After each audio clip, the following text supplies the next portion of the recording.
Welcome to the Brett Davis Podcast. Hello, everybody. I'm honored to have a guest today who is a former veteran and running for the city of Chula Vista City Council, Daniel Rice-Vazquez. Nice to have you here. Thank you, Brett. It's a pleasure and honor to be here with you as well. Thank you for your service to our country. We appreciate it. Thank you for not breaking my hand like you did last time too. I appreciate that. He's got a monster grip, by the way. Nobody judges handshakes anymore the way we used to. It's amazing. They all go to the fist and the elbows, and that tradition of shaking hands and a strong shake hand doesn't exist anymore. We need to bring that back. We need to work on that stuff. I think we should. So tell us about your career in the military. So you were in the Marines for 4 years? Yes, I actually enlisted in 73, went active in 1974. As soon as I turned 17, actually, my parents actually had to sign for me at the time before I went active. So I was a high school dropout, but I wanted to join the Marine Corps. That's a patriotic thing that I wanted to do. It was always ingrained to me.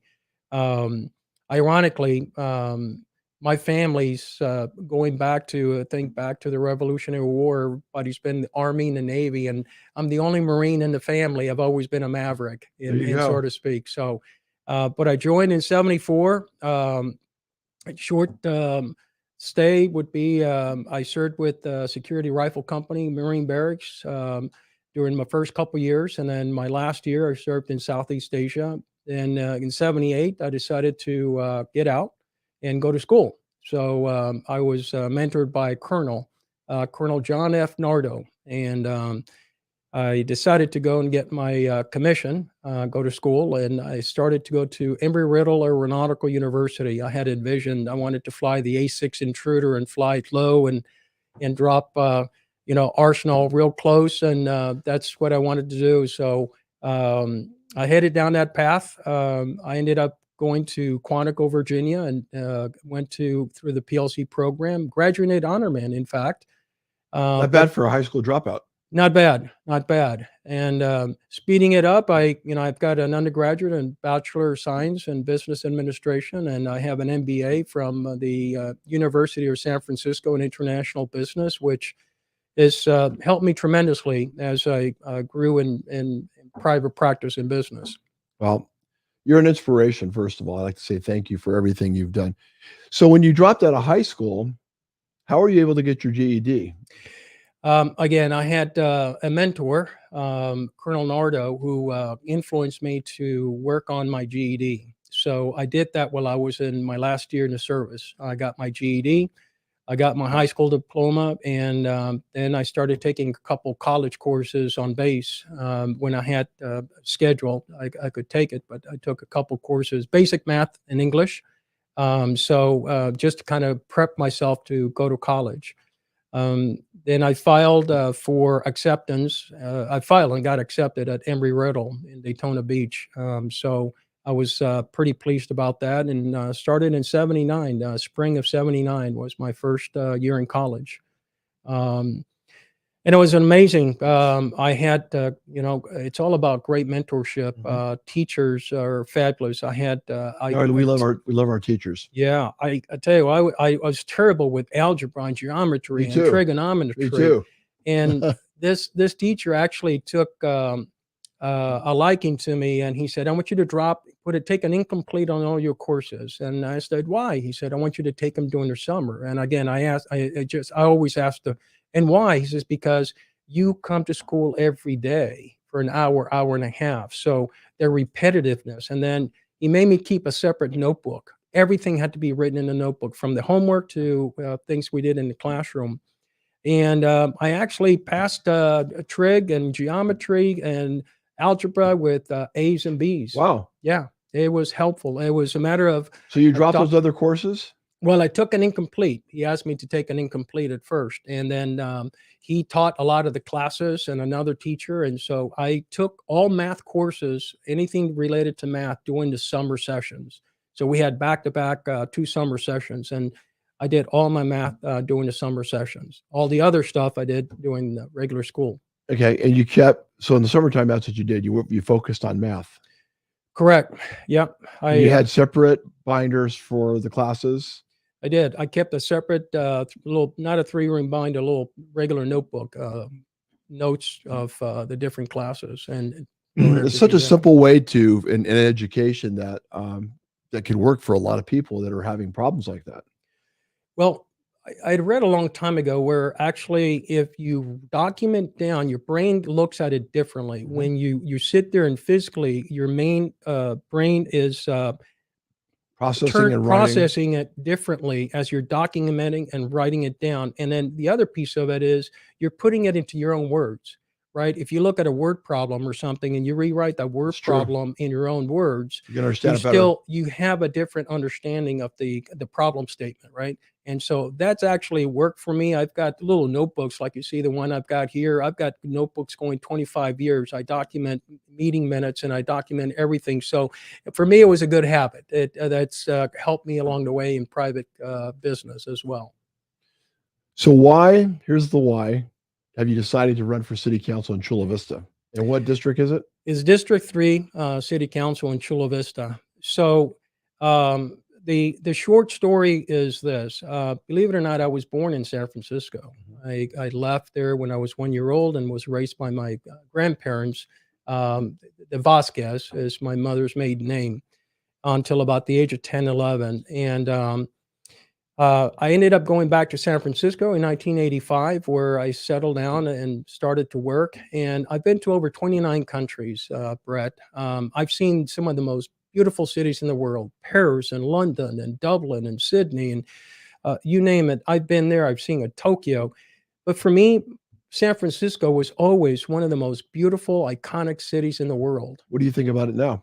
Well, here's the thing. I worked in San Francisco. I was a director of security for the Rockefeller family and Prudential. They owned the Embarcadero centers. And I had about 12 to 15 off-duty police officers that worked for us. And one of the things that I saw is that, every city has an area of trouble, drugs and Sure. everything else. But back then, everything was kind of controlled. It happens to be, I believe, Miss Pelosi's district, but it was everything was controlled in what they call the Tenderloin, Eddy Street, and in those areas, and they kind of helped manage, the control of that in the city. As soon as they started to try to put programs like handing out needles, because they were trying to fight hepatitis C and some of the other things. The problem is that the cities were treating a symptom. They were not treating the root cause.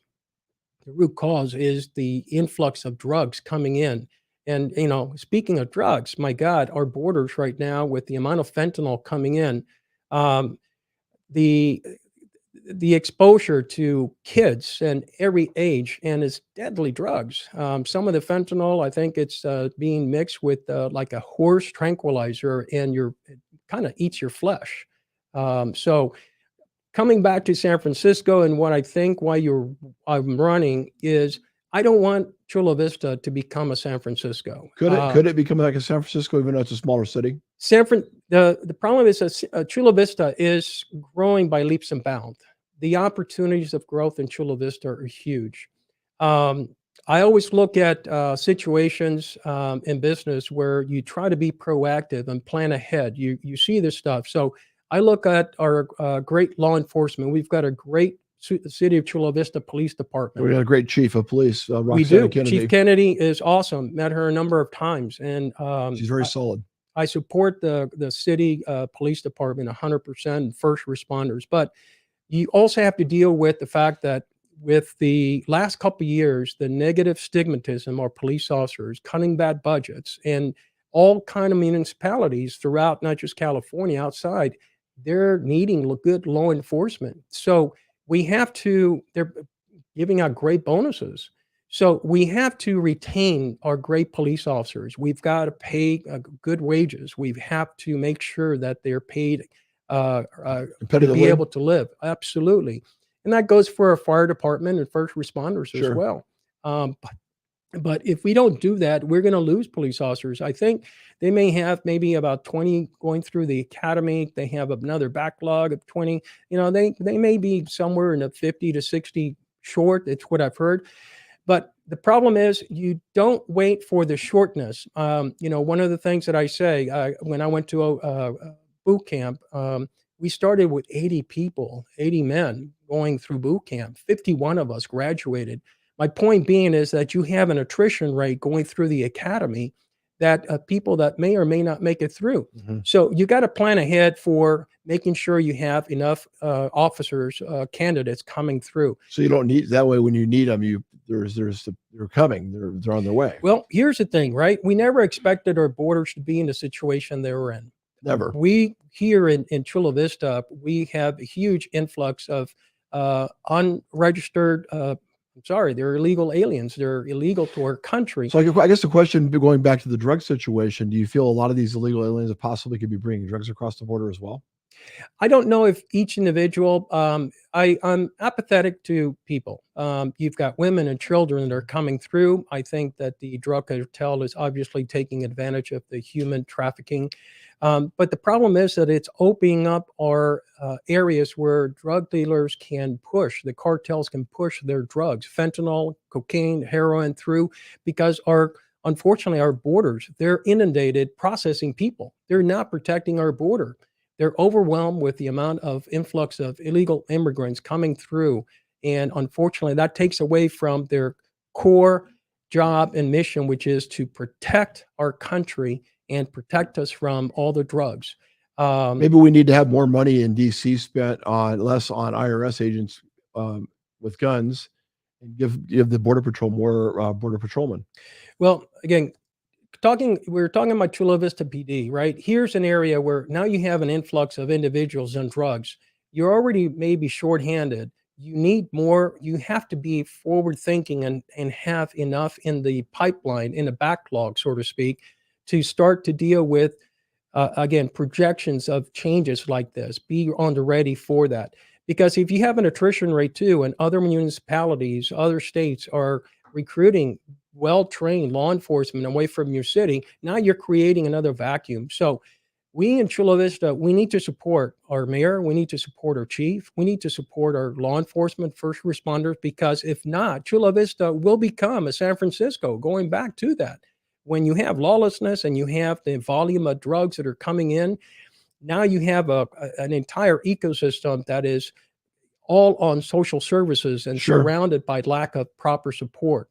So we've got to take care of the drugs. That hurts homelessness, our high cost of living. We have to deal with that. We have to make sure we support law enforcement and our growth in our communities.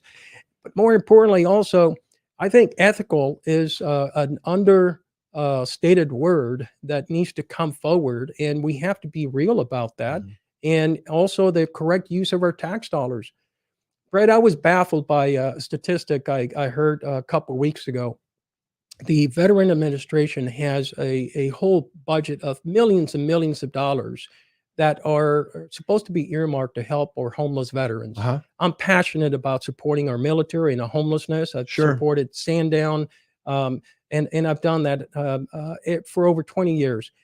For me, when I heard that they had taken money that are meant to help our homeless veterans, and now they're using it to house and support. Illegal aliens.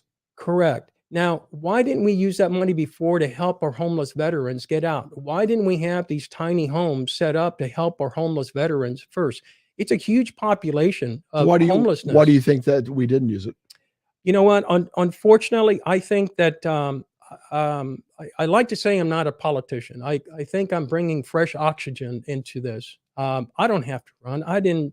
I was asked by my community, the voice of my community. We need someone with leadership skills that cares about our community. Mhm. My daughter's a sheriff. My son graduated and my kids graduated from Otay Ranch. And I'm a family man. I've been married for 37 years. And for the ladies out there, heck, guess what? My 101-year-old mother-in-law lives with me. She's lived with me for 34 of my 37 years. And what a blessing for me and my kids to have her there. Very nice. But I want a community that it is what it has been. I don't want it to change and go down with social services and activities that are only going to pollute our city and make it a San Francisco. That's my fear. I've lived in San Francisco. I know what it can be, and I know what it shouldn't be. So with your can-do attitude, your Marine chutzpah that you have, this discipline that you've learned, how do you feel as a city councilman, you would be able to take care of a lot of this? It's not an easy question, but I'm just curious. It's not, and I think it's all a matter of balance. I think one of the things that I bring into the equation for city and for citizens is, yeah, I have a master's degree in international business. For the last 30 years, I've worked in international companies dealing with South Korea, negotiating contracts with Taiwanese, with Japanese, with Irish, in Israel, you name it. And you know what? The business management overseas has a whole different flavor of collaboration. First, we deal with facts and data. We don't sugarcoat it and put uh, uh, uh, uh, a sheet over it. We deal with the facts. What is the issue? What is the project? What are we trying to resolve? And my comment earlier, I don't want to treat a symptom. I want our tax dollars. I want us as a city council with the mayor working on things for our community that resolve the root cause. And that's the problem. People are just too eager to put and sugarcoat it, so to speak, or treat a symptom rather than deal with the root cause. And that's the problem because they're in politics, because they're trying to get their name out there. A great military guy said once before, a long time ago, and I study a lot of military guys. He said, it's amazing what you can accomplish when you don't care who gets the credit. When you run for an office, you're supposed to be there to serve your community. And if you're going to, county and state and national, you're serving the community. You're serving us, the people that elected you. It's not for photo opportunity. You can ask me for photo opportunities. You've known me a long time. Brett, I don't have very many photo opportunities. I can give you 3 pages, line item by line item of all the projects and things we've done, helping whether a 94-year-old man we needed to do intervention. His house was in shambles, to supporting the stand down a number of years, Stand down is, for people that aren't aware, is where the vets have, what is it, a couple days over by City College? whole weekend, yeah, from Friday through to Monday, and they get an opportunity to get medical services, Haircuts. their IDs. They have music therapy. They Absolutely, absolutely, and they have treatment opportunities. It's a hand up, not a handout. It's an opportunity to extend a hand up to get them off the streets. Here's an activity. I belong to the Elks. For me, it's a great It's a organization. great organization. We love the Elks.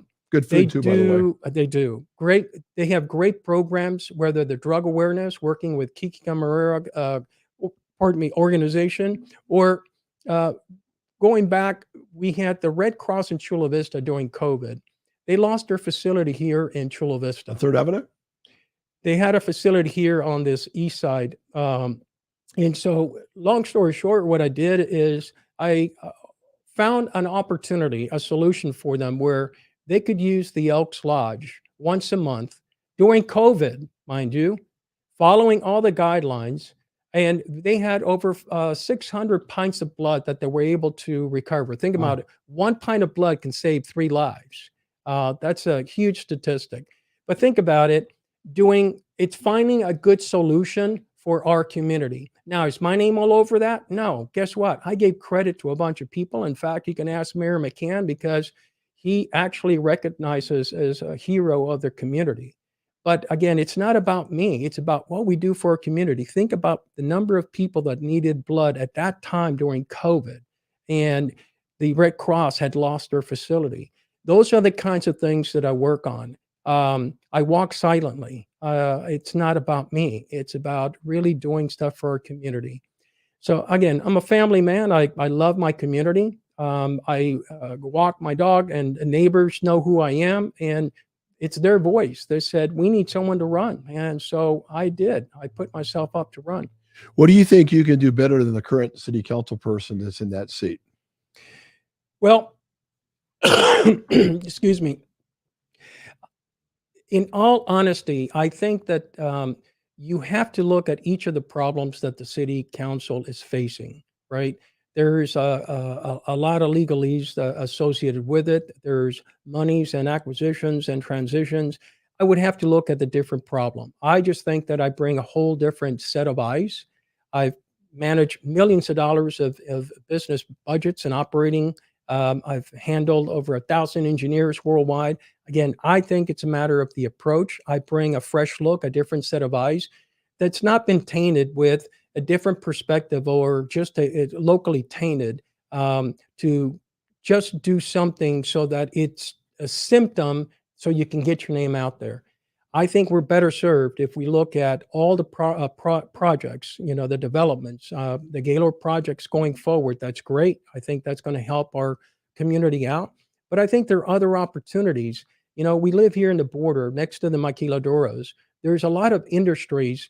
If the state doesn't kill them with taxes and we can retain them, the domino effect that has in our community is huge because they support other small businesses and mid businesses from electrical, plumbing, HVAC, construction, which then turns into food and restaurants. Again, it's a whole ecosystem, but we have to find new and bigger industries to bring here. And industries like a semiconductor, look at an Intel, for instance. They go into Chandler, Arizona, and it's a huge growth of not only taxes, but also all kinds of industries that have grown around there.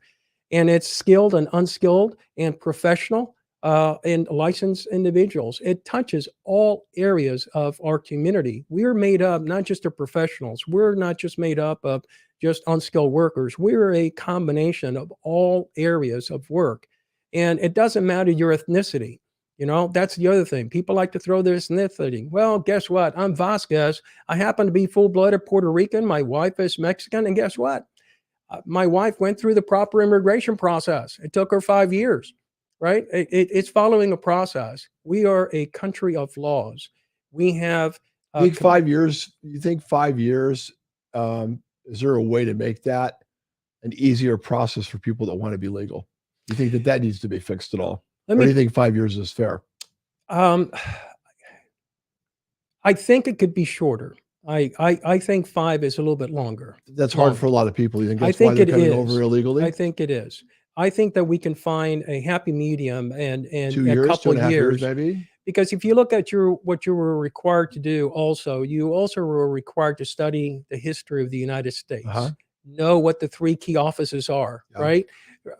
Learn English, right? You had to learn certain things. And sometimes it's a little bit more difficult. It takes a little bit more time. But let me give you, my father-in-law, God bless his heart, he was what they call a bracero, meaning that he got work permits. He worked in the railroads from California to Reno through a number of years back in the day. And he would go home back to Tijuana, but he would have to work permit. So guess what? He paid Social Security. Guess what? He had a means and a skill that we needed. Right. And he was able to do that in a legal process. Why can't we do those kinds of work permits? Why do we not take advantage of that? There's talk of that being done, but I don't know all the that's involved.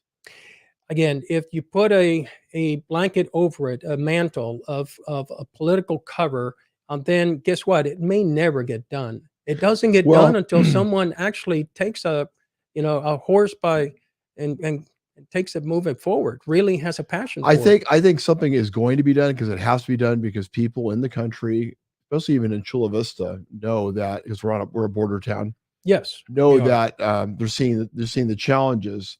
Yes, and just to make this statement.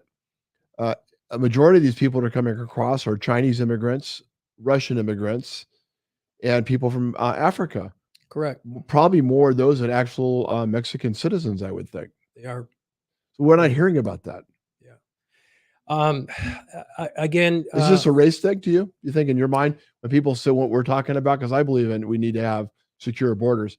I'm not racist at all. I have friends from all walks of life, and I think using the race card as a reason why that we want to have control over the borders, I don't think it's right. I think it's very easy to label somebody something, but if you want to see things progress and parties working together, the whole name calling or like being called a racist because you believe in safe borders, that's not a true statement. It's not. Listen, like I told you, I've been in over 29 countries around the world.